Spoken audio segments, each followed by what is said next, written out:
Se prepara el senador Armando Benedetti. Gracias, presidente.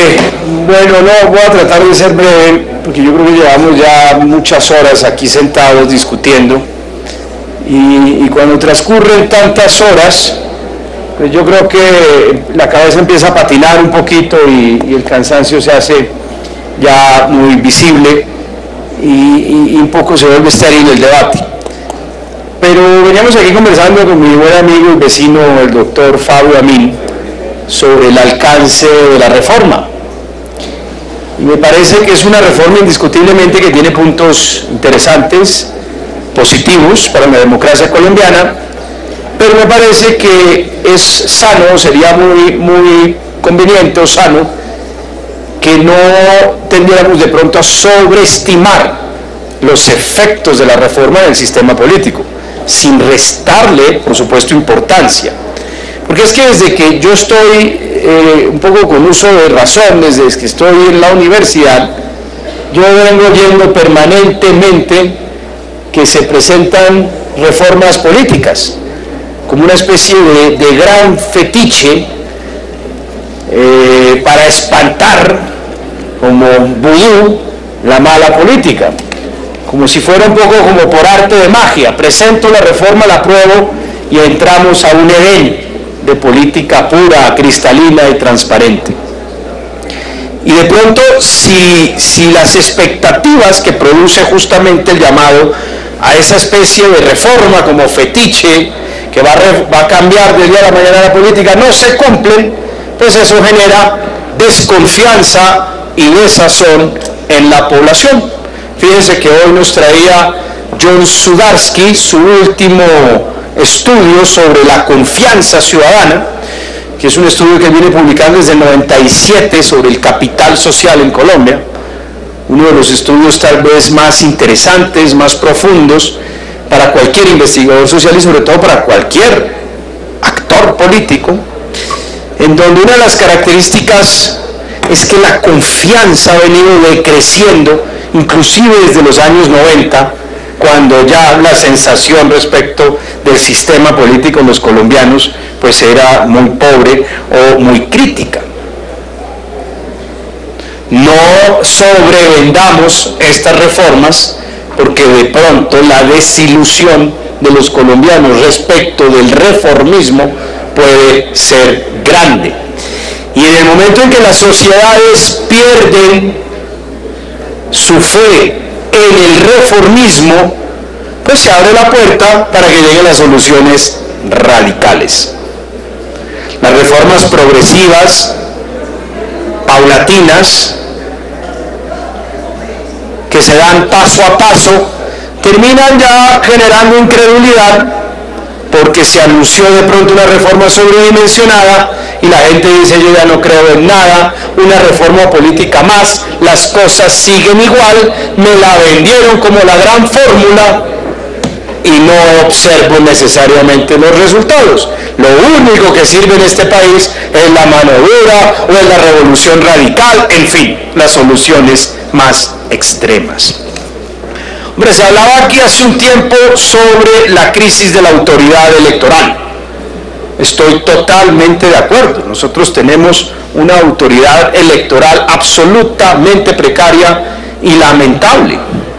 Es una especie de un consejo electoral, un órgano administrativo, fíjense ustedes lo confuso que es, conformado por magistrados, que no son magistrados, porque un magistrado administra justicia. Este es un magistrado que no administra justicia, pero que no obstante ser una autoridad administrativa, miren la complejidad del asunto, sus decisiones son inclusive más profundas, más esenciales que las mismas decisiones que pueda proferir un juez, porque tienen efectos en la democracia, en las reglas de juego democráticas, y terminan decidiendo por vía administrativa quién ostenta o quién no ostenta la representación democrática en una sociedad. En ellos está depositado por parte de la ciudadanía la protección o el cuidado justamente de las reglas democráticas. Muchos alegan que es necesario pasar de esta autoridad administrativa de magistrados que no son magistrados, que tienen origen político, a un órgano que sí administre justicia, que esté conformado por magistrados de verdad y que fallen en derecho. Es decir, que sus decisiones revistan la legitimidad propia que imparte quien administra justicia y tenga la fuerza material y legítima que imparte una decisión judicial. Es tan fuerte y tan legítima una decisión judicial que puede privar a una persona de su bien más precioso, que es la libertad. Pero ¿sabe cuál es el problema? Que un magistrado debe impartir derecho. Un magistrado, retomando expresiones, debe ser la expresión de la ley. Su boca debe pronunciar las palabras de la ley. El problema en este caso, estimada ministra, estimados colegas, es que tendríamos un tribunal conformado por magistrados con el inmenso poder de proferir decisiones judiciales y que expresan o dicen las palabras de una ley que no existe. Es que nosotros en Colombia no tenemos un código electoral que rija las decisiones, que enmarque las decisiones del Consejo Nacional Electoral como de la sección quinta del Consejo de Estado.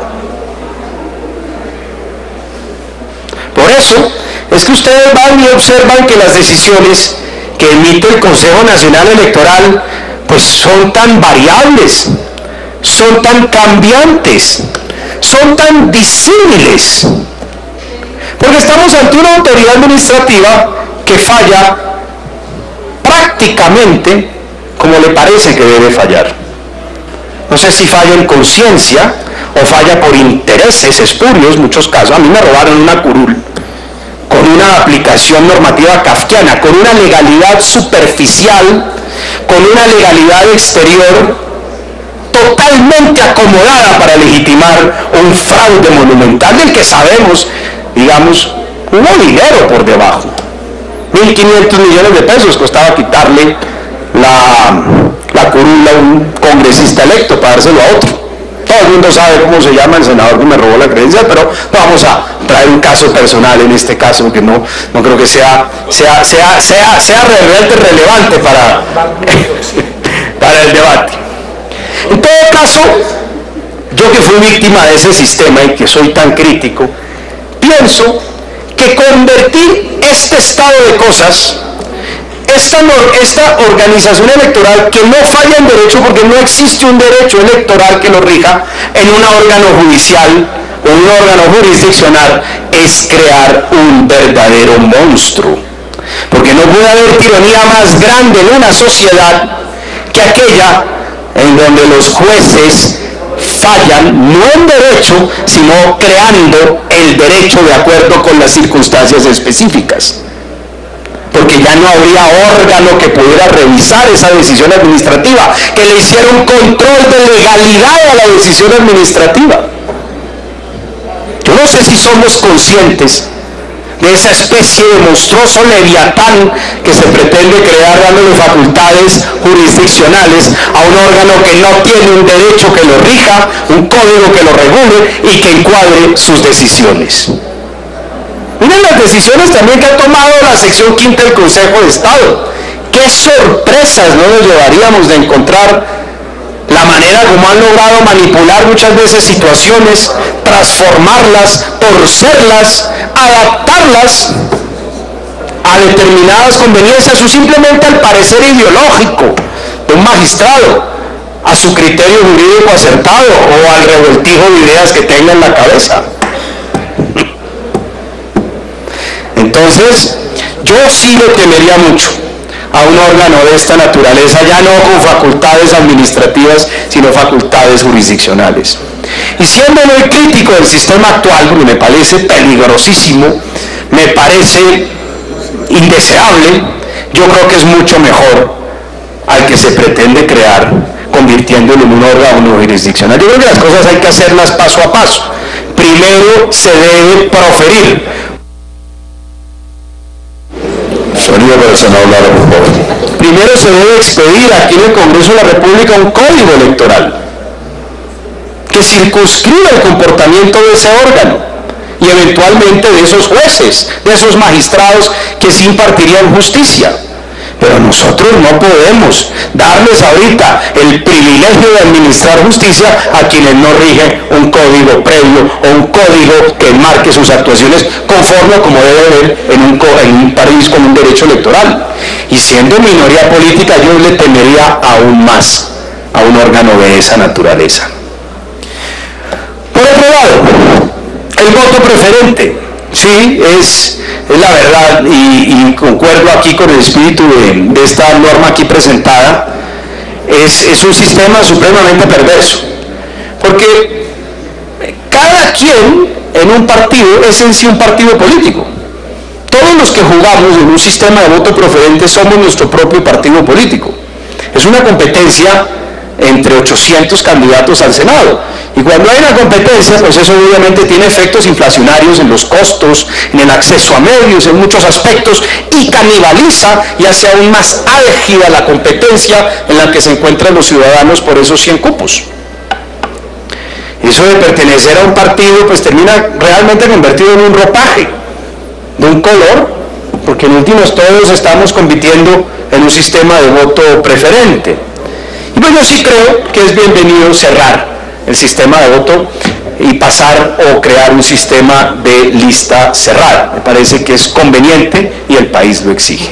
Ahora bien, la política es cíclica. No sé si era el senador Velázquez que lo mencionaba. En unos años, muy posiblemente, si nosotros no tomamos medidas para garantizar una verdadera y genuina democracia interna en los partidos, pues vamos a pedir a gritos que volvamos al voto preferente, como una manera de abrir una válvula y que expresiones que se encuentran sofocadas por una rígida jerarquía partidista puedan tener expresión política. Entonces, aquí, si nosotros de verdad vamos a crear el voto preferente, es absolutamente imprescindible para la salud de este sistema que las reglas sobre democracia interna vayan más allá del simple enunciado como existe hoy en la Constitución. El tema de las primarias como fórmula única me parece que sería un grave error, porque las primarias, por ejemplo, a nivel de Senado sería darle básicamente la posibilidad de que en unas elecciones en las que nadie participa, sean las pequeñas maquinarias de 10.000 votos las que terminen imponiendo los primeros cupos en las listas cerradas. Es decir, serían los concejales de Bogotá con sus microestructuras los que terminarían definiendo los 10 primeros cupos en una lista, que son microestructuras que funcionan muy bien con un gran poder clientelar anclado en las administraciones locales, las que terminan imponiendo la realidad en las listas cerradas. Y yo no creo que el balance de lo que ha existido, de lo que se observa en Argentina, sea positivo, francamente. En Argentina las primarias son obligatorias y no se observa que el resultado realmente haya llevado a una depuración de la política. Ahora bien, no se puede cerrar la puerta para unas primarias. Pero yo creo que sí es necesario entrar a hacer una revisión muy estricta del contenido material de los estatutos de los partidos, de la posibilidad de reformarlos y darle un valor material, normativo y exigible a esos estatutos internos. Y hay que encontrar espacios internos de democratización que sean obligatorios, porque de lo contrario se corre el riesgo de que el poder del bolígrafo, de un pequeño grupo, de una camarilla, termine absolutamente apoderado de un partido, asfixiando la democracia y obligando nuevamente a abrir esto con un sistema. Por otro lado, me parece fundamental que no solamente fijar esto en los estatutos, sino también definir procedimientos. A veces los procedimientos son más importantes que el derecho abstracto consagrado. Los procedimientos, dicen inclusive los anglosajones, preceden el derecho. Si establecemos los procedimientos para convocar las asambleas, quiénes son los habilitados para participar en esas asambleas, cuáles son las reglas de elección dentro de esas asambleas, yo creo que podemos hacer que este sistema sea un éxito. No necesariamente la autorregulación en estos casos es garantía de independencia. Y ya cierro entonces, básicamente son esos dos puntos, aquellos sobre los cuales yo quería expresarme. La lista cerrada indiscutiblemente. Bueno, no, y lo último, esto lleva necesariamente a que se revisen las muy estrictas normas de permanencia en los partidos. Porque es que si la lista es cerrada, es decir, si se conforman verdaderos partidos, pues yo no necesito de normas que obliguen a la gente a estar dentro del partido. Porque es que un poco el corolario de la lista abierta es que como eso no es un partido, porque pues es un ropaje, porque cada quien compite, pues para que logremos que sea partido hay que mantener a la gente de la fuerza metida dentro de ese partido. Usted no puede renunciar, la credencial es del partido, es un poco un equilibrio de esa especie de impostura que es el partido conformado básicamente en lista abierta. Si la lista es cerrada, es imposible mantener estas normas que vuelven una camisa de fuerza a la permanencia en un partido. Es imposible, o es contrario a la esencia misma de un sistema de lista cerrada. A mí me gustaría que me dieran ejemplos en donde es obligatorio, como lo es acá, exigible, como lo es acá, la permanencia en un partido existiendo un sistema de lista cerrada. Es imposible. Es contrario a la misma esencia del sistema de lista cerrada. Quería hacer esas tres observaciones. Muchas gracias, honorables senadores.